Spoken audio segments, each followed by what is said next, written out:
massive fight would be Ilia versus Islam too. Well, the other thing is too is that Islam moves up, and obviously if Islam won the title, you know, you immediately have a super fight with him. And I do like the dough. I'm in this zone until I can clear my slate. It's looking like I'm headed to the Oval Office again. So that's where I'm heading next. If Belal would have won, Islam would have fought Ilia. That was the plan. He would have fought Ilia. 100%, like a lot of people saying all this stuff. He would have fought Ilia. Islam returning to 155 is a real stretch for me. I think that Islam is going to be a lot like Ilia, which is, hey, this is great. Thank goodness I got here. Most unpleasant experience that Islam has had in the sport is just beating the scale at 155. I'm very confident in telling you guys, if Islam has success at 170 and becomes the champion, that whatever dreams you have of Islam versus Ilia haven't gotten closer, they got further apart. If you have a dream of seeing Islam versus Ilia, it's very unlikely, but the best way to get there would be if Islam was to lose at one. Just when fans had started to lose hope, Dana White reignited the buzz around a potential showdown between Islam Makhachev and Ilia Topuria. Speaking on a recent podcast, White hinted that the highly anticipated fight is still very much on the table. He teased the possibility of a blockbuster clash that could electrify the MMA world, calling it the kind of moment fans would mark their calendars for. With the right timing and negotiations, this super fight could still become one of the most exciting matchups in UFC history. Versus Islam too. Of course. Yeah.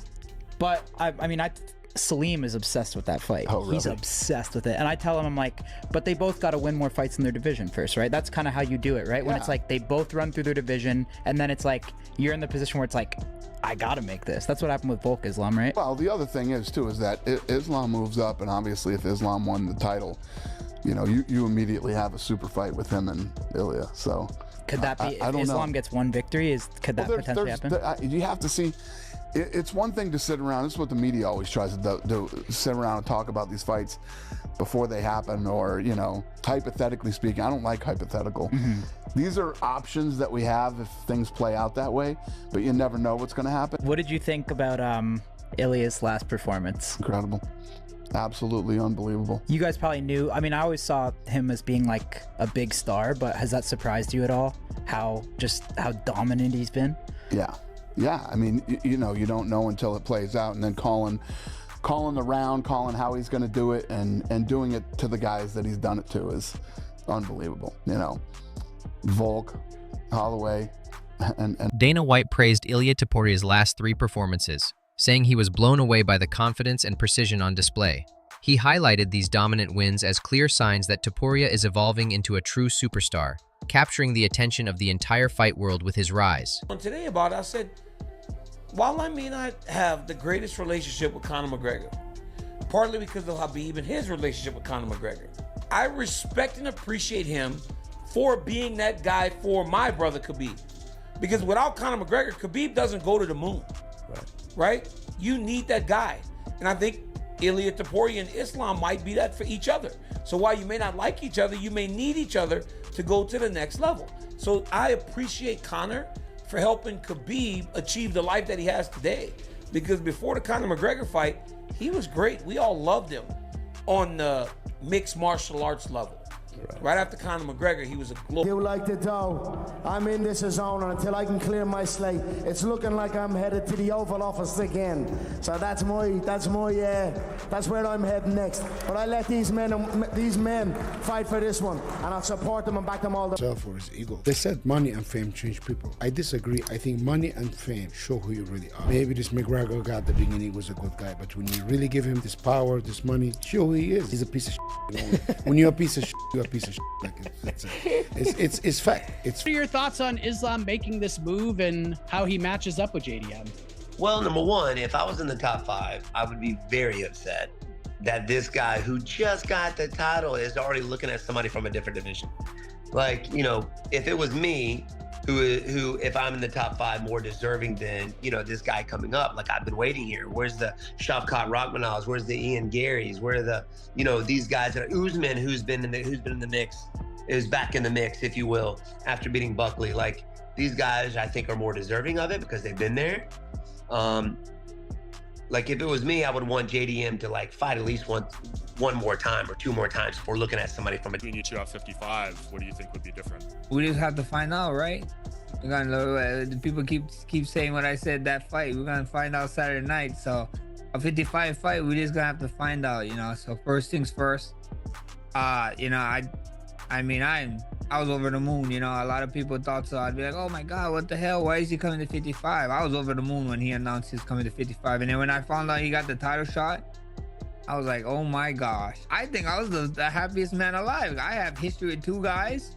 They're figuring out my fight, you know what I mean? We have this BMF title, so I know old boy likes walking around with a BMF title, but you know, if he wants an authentic one, you know where to find me, you know. First things first is Dustin Poirier, like I said, but there's a lot of knock him out in the first round. Once he's gonna start to walk forward, I'm gonna start with my combinations and I'm gonna put him to sleep.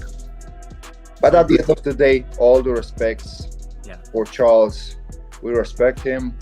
We appreciate for everything he has done in the sport. He's an amazing sportsman. That's all, because he knows that I'm dangerous. He knows that I'm gonna put him to sleep. Even Khabib.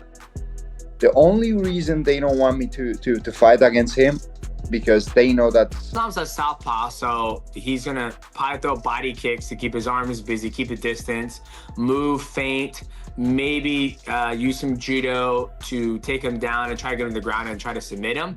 But you know, once again, like I have to see. You know, I have to see what Islam does to JD. The one thing that's the factor is that Ilia is always going to focus on getting to the right spot and fighting his opponents. When he gets there, he's going to unload. If Ilia can't get there, then he's going to figure out another way to get there. So the question is, how does everybody avoid that sweet spot against Ilia? That's the question, because Ilia is going to fight in a 25-minute fight.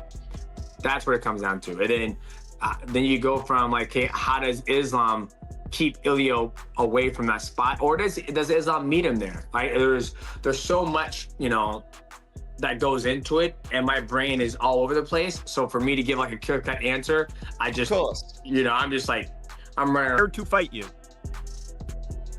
Listen, I think that he took a great decision. If the UFC would offer him to fight against Justin Gaethje or some another contender in the division, I think that he would stay at 155. But with me coming up, he was like, I don't have to take this risk. I'm gonna move up to the 170. I'm gonna try to get another belt. And that's all, because he knows that I'm dangerous. He knows that I'm gonna put him to sleep. Even Khabib. The only was meant to be Islam. That was the big talk, but he moved up to welterweight. Do you believe he moved up to welterweight to avoid you, or because he has his own goals? Because he has his own goals. This is what I think. Do you still think that's a fight that should happen? You guys are both forging legacies in different weight divisions. Do you think that's a massive fight that should happen? We'll see how he does in the welterweight division. If he wins the title, I win the title in the lightweight division. Maybe I move up or he comes down to the lightweight division and we have the fight that everyone. I think it would still go the same. I think, you know, Islam has such a big size advantage, and if he, you know, distance kicks, takedown, rinse and repeat. If he continues to mix those things up, I think it would be a difficult fight for Ilia. But you know, from what I saw, it wouldn't surprise me if he was able to put Makhachev's lights out. Lightweight champion, making him a double champ. Now, Ilia Topuria on yesterday was announced as the new #1 pound-for-pound fighter in the world. Dean Thomas, do you agree with that? Do you think, though, that by Ilia becoming the lightweight champion, he's pound-for-pound #1? Absolutely. When you look at his strength of schedule, when you look at the guys that he's beaten, he was already, even without the Charles Oliveira win, he was already in the ranking to being one of the best. I would say top 3, top 5 for sure, maybe top 3. But the win over Charles Oliveira, first round knockout, solidifies Ilia Topuria as the #1 pound-for-pound fighter in the world, no doubt about it. So, Dino, I was talking to Arman Sarukian yesterday, and he said to me, it was expected that Ilia would beat Charles Oliveira. So that has no bearing on the entire thing. The fact that he won a fight that many say he was supposed to, I get it. But I must say this, I agree. I think pound for pound does your fighting style translate weight classes? We saw by knocking out Volkanovski, by knocking out Holloway, his fighting style is effective at 145. Before he started as a bantamweight, it was effective there because he's undefeated. Now he's the lightweight champion. I agree. I think that at this point, he is number one pound for pound because he has shown that his fighting style, regardless of the weight class, is effective. But not only effective, Dino, he is knocking dudes out. So the power has followed him up to lightweight as it was at 145. He's so clean. It's his technique, and it's not necessarily just his power, like he's like bench pressing all this weight. His technique is so clean that when he's hitting guys and he's hitting them right on the spot, they can't hold up. I believe that he'll knock out anybody from anywhere up until 170. Really? I do believe his power will translate into 170. I swear, I really believe. So you're telling me right now you think he beats Islam?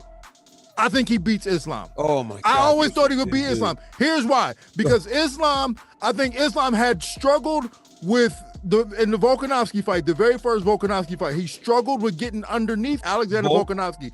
Islam struggled to get underneath him to be able to take him down. He's going to have a hard time getting underneath Ilia Topuria. He's going to have a hard time getting underneath Topuria to take him down. If you don't take him down, he's getting knocked out. So I would imagine that you don't agree with my next point then, because I was going to say he is the number one pound for pound fighter today.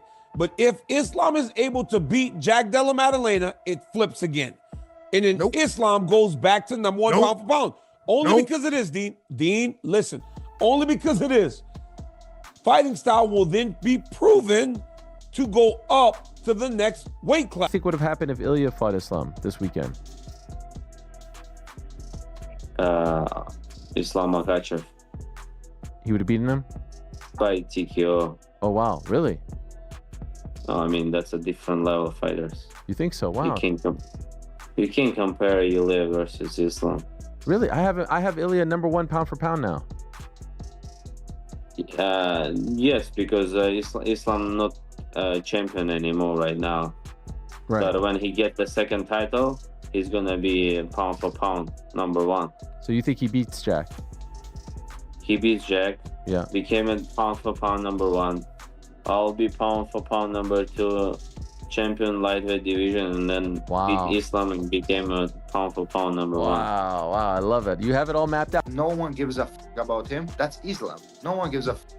Even in Dagestan, when he's fighting, the people goes to sleep and they watch his fight in the morning. Even at home, who gives a fuck about Islam? Islam. He doesn't even know how to pronounce two words. If Islam becomes the welterweight world champion, for sure I'm gonna push for that shot also. Скоро будет большие новости.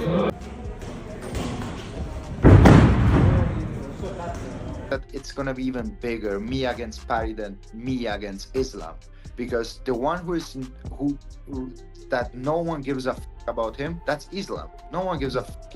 Even in Dagestan, when he's fighting, the people goes to sleep and they watch his fight in the morning. Even at home, who gives a fuck about Islam?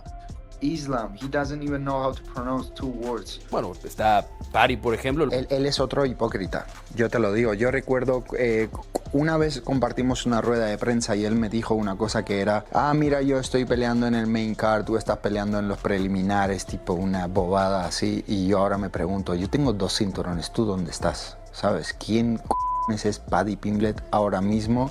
¿Y por qué se tendría que merecer ahora mismo pelear conmigo? La verdad que si pudiera yo elegir una pelea, pelearía con él porque cae fatal, la verdad. Cae como el culo. Y a mí me encantaría regalarle ese combate a todos los fanáticos, porque desde hace mucho tiempo yo creo que dentro de la UFC no se ve una pelea de verdad. 2 personas que de verdad se quieren pegar. Y qué mejor que pegarse delante de todo el mundo y regalarles un espectáculo. Yo sé lo que va a pasar y no va a ser ningún bien para él. ¿Qué va a pasar? Lo que ha pasado con todos. That could be done like early next year. Paddy winning the title, easy. Well, maybe even this year. If Ilia wins and says he wants to fight me, the UFC will make that fight. I think so. Because they know it's a money fight. As Ben was saying, that's like one of them fights where they were world press tour lads like McGregor, Aldo. I know I'd beat him. It's funny because I got laughed at for it, but I know I'd beat him. Yeah, but that's what separates you from the other guys, from the other guys, isn't it? We've already talked about a game plan to beat him, lad. I know how to beat him. No one goes for his weaknesses when he fights out. Everyone just tries to have a boxing match with him. I'm not going to come out and have a boxing match with him. I'm going to beat him with my all-round MMA game. And as I said, no, I'd beat him, lad. And I reckon I'd proper hate him and just shut everyone up even more like I love to do. Приветствую, салам алейкум. Мы в Баку. UFC первый раз в Баку, и я первый раз в Баку. Приехали поддержать Тагира и всех наших ребят. Всем желаю удачи. Увидимся скоро, скоро будут большие новости. If Islam becomes the welterweight world champion, for sure I'm gonna push for that shot also, and I will move to the welterweight division. ¿Tienes pensado subir a peso welter a perseguir a Islam para que deje de huir como comentabas? Pero ¿para qué perseguirlo? Tipo, si alguien huye, tampoco hay que hacerle bullying. Si huye, hay que dejarlo escapar. Yo tampoco quiero pelear con gente que no quiere pelear. Tema de Ali, declaraciones suyas. No sé qué reacción tuviste cuando leíste que todo estaba firmado en realidad y solo hacía falta que Belal ganara para que vuestra pelea se produciera. Mienten, son mentirosas. Eso es una pura mentira. Eso no es la realidad. Pero al mismo tiempo le entiendo porque es su trabajo. Su trabajo es limpiar las mierdas que sus clientes dejan. Been talking, calling him hand sanitizer boy. Hand sanitizer boy! Throwing water bottles at him. Saying anything he can, talking shit, okay? And he is getting under the skin of Ilia Topuria. So much so that he wants to shut him up. I get the title and you put me against Party. First off, that's the great thing about this sport. If people talk shit, we literally have a forum. You are literally paid life-changing money to go out there and beat the shit out of the guy that is talking crap about you. Topuria says that he's a prick and that he's and he's arrogant and all this type of stuff. La verdad que si pudiera yo elegir una pelea, pelearía con él porque... Now, just playing devil's avocado for a minute, okay? Ilia Topuria is also rather confident. He goes out there, he changes his bio, he says it's a formality, he's calling out Islam. He said he was going to knock out Max Holloway, he said he was going to knock out Volkanovski, and he did do all of those things. But if by one person's standard, that makes you cocky, arrogant, a pain in the ass. When you're doing the same thing, sure, granted, he's backed it up every single time, Ilia Topuria. But to be fair, so has Paddy Pimblett.